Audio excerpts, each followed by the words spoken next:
The scripture passage we're looking at today is too long to read. It's all of 1 Samuel 17, so we're going to dramatize it in a few minutes.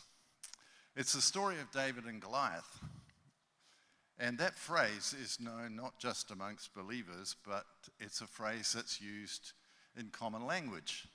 We talk about some sort of contest that is completely unequal, and that's called a David and Goliath contest.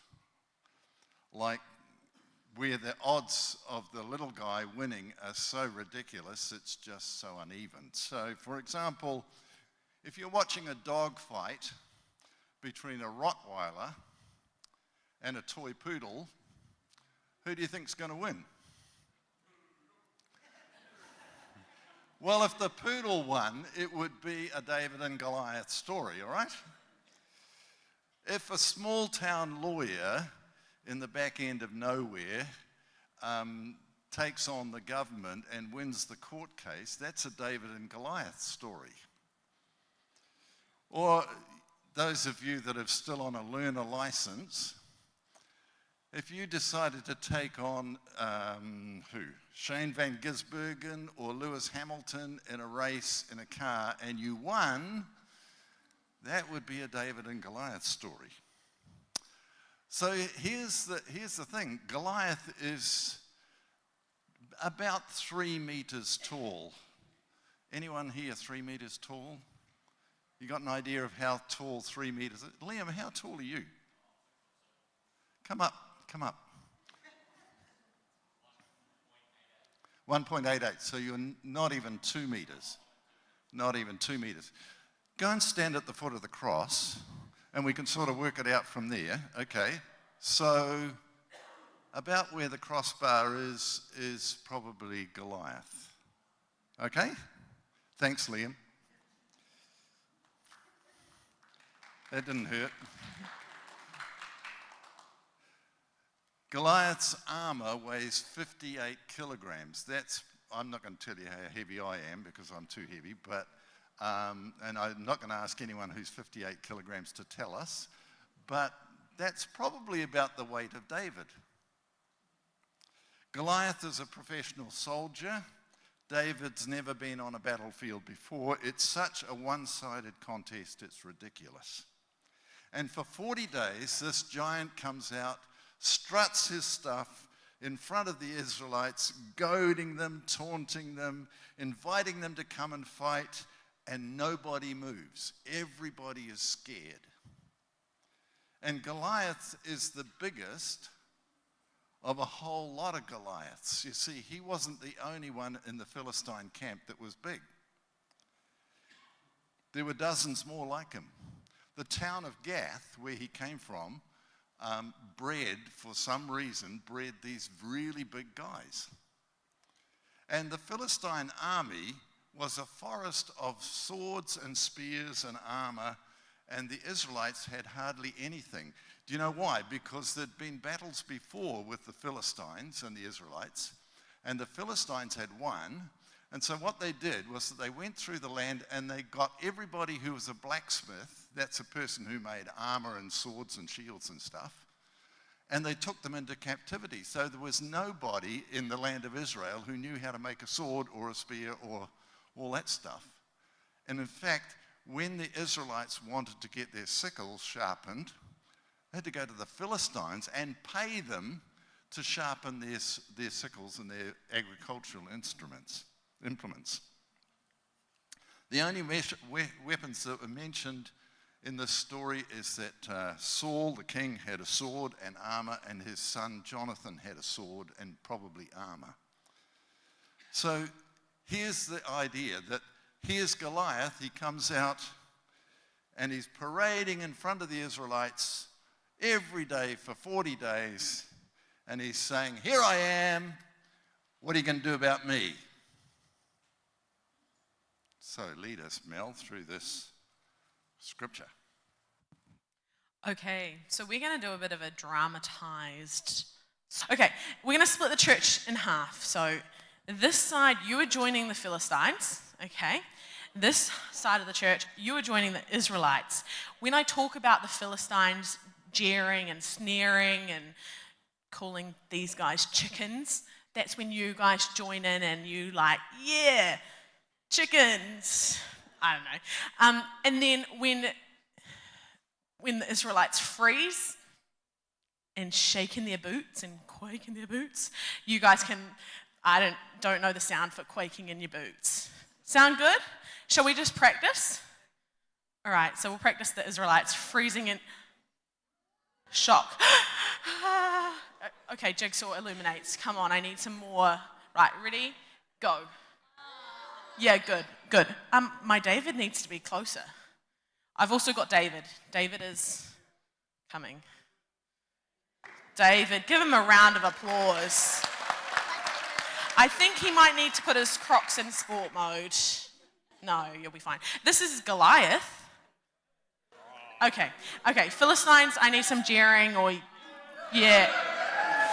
Ooh. Okay, you can step back a little bit. No. Perfect. Okay, all right, are we ready? So God's people had some scary enemies. The scariest of them all were the Philistines. Brilliant. Now, the Philistines had come to fight them. They had a secret weapon. No, it wasn't a laser blaster or a tank or even a robot. They had something more terrifying. They had a soldier named Goliath. Brilliant. Now, Goliath was huge. He was so strong, tall, and so scary that no one had ever been able to fight him and lived to tell the tale. Picture it. The Philistines stood on one hill and God's people, the Israelites, stood on the other, and there was a very deep valley between. And every single day, out came Goliath, stomping to the front of the Philistine camp. Send out your best and greatest soldiers to fight me. If he wins, we will be your slaves. But if I win, you will be ours. The Israelites froze. No one spoke, no one moved. The Philistines started to jeer and laugh, calling out names like chicken and making chicken noises.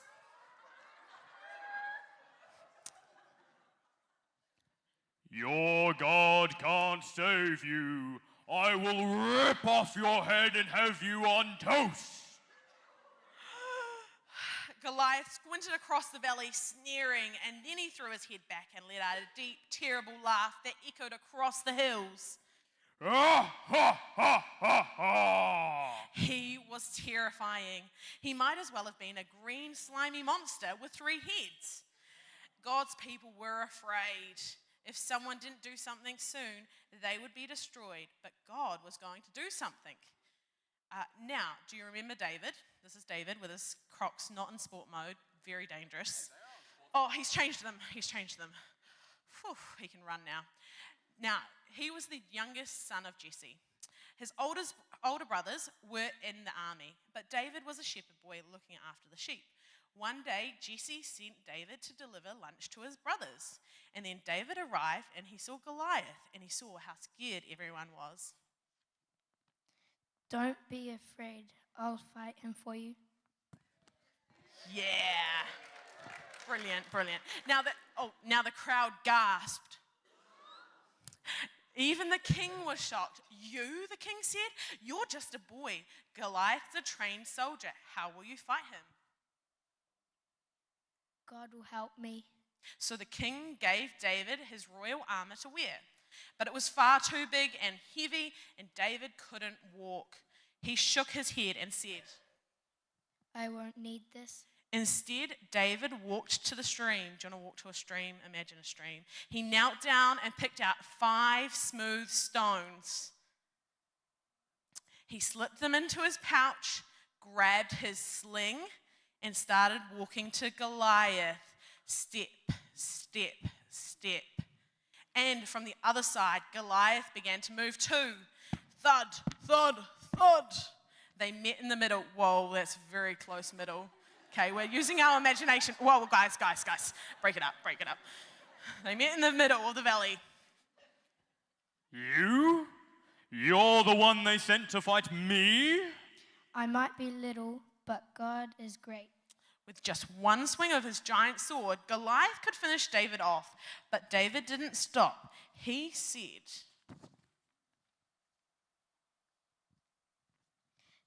It isn't how strong you are or how many swords and spears you have that will save you. It's God who saves. This is God's battle, and God always wins.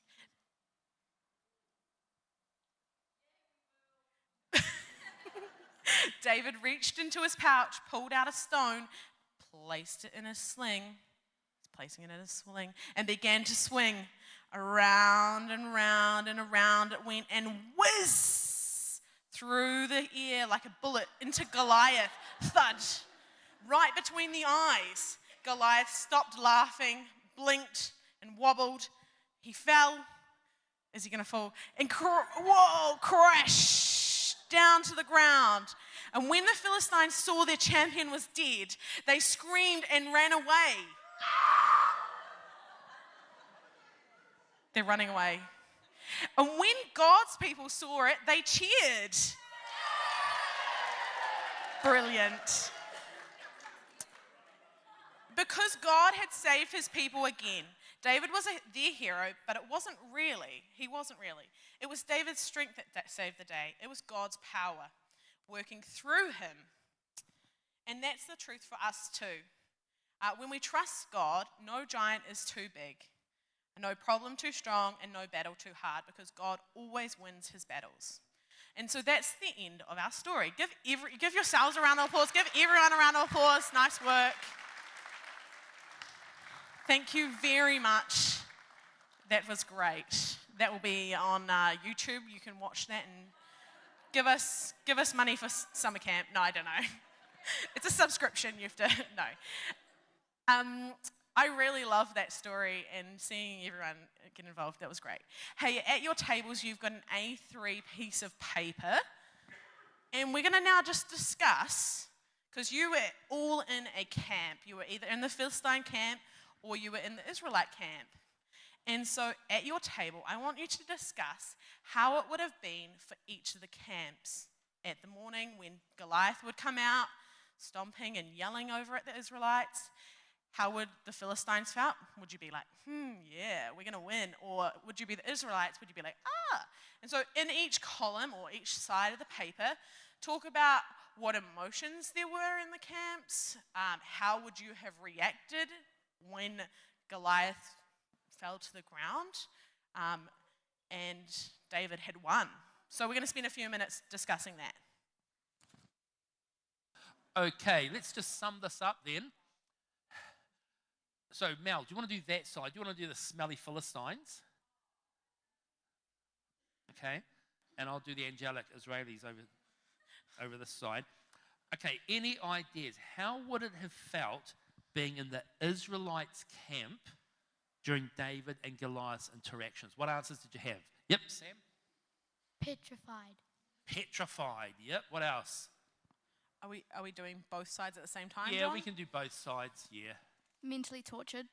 Mentally Ooh. tortured. Okay. Mentally tortured. Okay, anyone over this side? Anyone else? Or that we're just shaking in our boots, are we? We're just quaking. Any Philistines? Quaking. Okay, any more over your side, Mel? Oh, there's one over there, John. Where? I can't see. Oh, hold on. Any Philistines? Come on, Margaret. Embarrassed. True. Embarrassed. Yep, this is an embarrassing position to be in. We wondered that they thought that they may be planning ahead what they were going to do with their new slaves. Preparing. Ooh, that's good. That's good. Got Hold a on, we've list got of one. jobs. Anyone else? Hold on, I've got one Over here, we've got supremely confident that they were going to win. Yep. Hannah said she would be pooping in her pants. But I'd be bored. It's 40 days of these big guys just walking back and forward. At what point do I go, let's just do this? True. So frustration, annoyance. Yep. Have you got one, Riley? Here we go. Israelites their timbers were shivered. What, sorry? Their timbers were shivered. Timbers were Their shivered. timbers were shivered. Okay, had to listen to Okay. that one. Yep. The Israelites just feeling that this situation's too big for them, they're helpless, it's beyond something they can control or deal with. So pretty demoralizing for the whole army. Okay, what were the Philistines? Oh, we've done the Philistines, haven't we? Yeah. Yeah, okay. How would you have reacted? If you were either an Israelite or a Philistine and that was you, how would you have reacted? What would be going through your mind? Well, we know Hannah probably would have pooped her pants. Yeah. Sorry.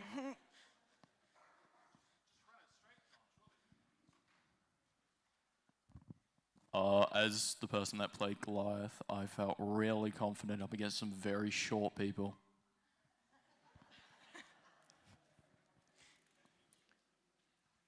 Yeah. What? Anything else over this way?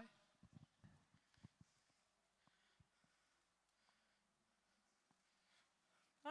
Over there, Sophia. Mel. I think I probably would have had my mouth hanging open in shock watching David walk right up to Goliath.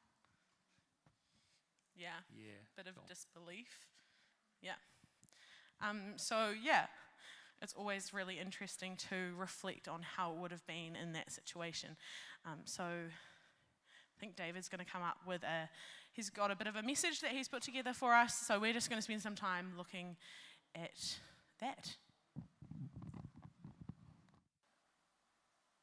I want to ask, how big's your giant?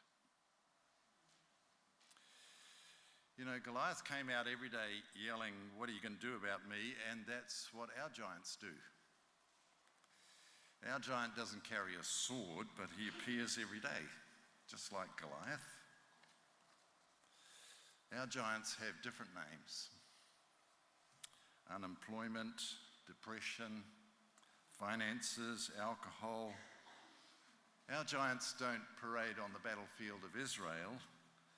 They parade through our office or our bedroom or our classroom, or they appear on our computer screens. Our giants bring us bills that we can't pay, exams that we can't pass, or people that we can't please. Our giant taunts us with a past that we can't shake, or a relationship that we can't cope with, or a future that we can't face. Our giants are bullies that make us feel powerless. And we know our giant well, because every day we hear the roar of the voice of our giant and his challenge to our trust in God. First thing in the morning, last thing at night, and sometimes in the middle of the night, we hear our giant shouting, "Here I am, what are you going to do about me?" We all have our giants. But you know, there's more to this story than giants. There's more to this story than the giant that you see in front of you, because David shows up on the battlefield and everyone on the battlefield is discussing Goliath. Goliath is all they can see, but not David. David is not interested in talking about Goliath. He wants to talk about someone who is bigger than Goliath. He wants to talk about God. And when he meets King Saul, all he wants to talk about with King Saul is not Goliath. He wants to talk about the Lord who delivered him from lions and bears and who's going to deliver him from this Philistine. When he meets Goliath and listens to all the mocking that's coming from Goliath, the only thing he wants to talk about is the Lord. Everyone else has got their eyes on Goliath. David's not looking at Goliath, he's looking at God. And he's seeing things that no one else is seeing. He says to Goliath, "You come to me with sword, spear, and javelin, but I come to you in the name of the Lord of heaven's armies, the God of the armies of Israel, whom you have defiled." Now, did you get that? Because you can easily miss it. The armies of Israel. armies, plural. Everyone else sees one army of Israel, and it's not much of an army at that. But David sees armies, God's armies, armies of angels, spiritual weapons of warfare. You know, when Moses was around, God pelted the enemy with hailstones. When Joshua led the armies of Israel, God collapsed the walls of Jericho with a shout. So I ask you, as I ask myself, what are you looking at? Are you looking at your giant? Or are you looking at the armies of God? Second question, how big is your God? When you face your giants, what do you see? What are you looking at? Every time David, in the story of David, in the larger life story of David, every time he faced a giant and he was looking at God, the giant fell. Every time he was looking at the giant, David fell. David wasn't interested in Goliath's height or the weight of his spear or how thick his armor was or how skillful he was or how many men he'd killed. All through this chapter, he's talking about God. Here are these verses from the chapters. Verse 26, he's talking about the armies of the living God. Says it again in verse 36, the armies of the living God. Verse 45, the Lord of hosts, the God of the armies of Israel. Verse 46, today the Lord will conquer you and the whole world will know that there is a God in Israel. And it was pointed out in our prayer meeting this morning, thank you Glennis, that here we are, the whole world will know that there's a God in Israel. Here we are 3,000 years later, we're still talking about this David and Goliath thing. Verse 47, and everyone assembled here will know that the Lord rescues his people, not with sword and spear. This is the Lord's battle, and he will give you to us. Can you see the spiritual realities beyond your giant? Beyond your besetting temptations is a God who taught us to pray, lead us not into temptation. Beyond your troubling illness is a God who makes all things new.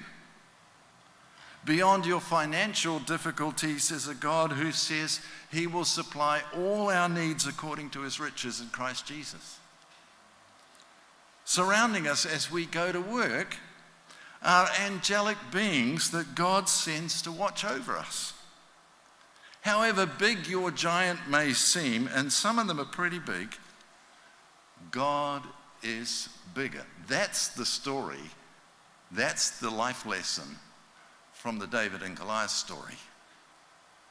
And so as you go into this week, look beyond your giant to a God who is a whole lot bigger.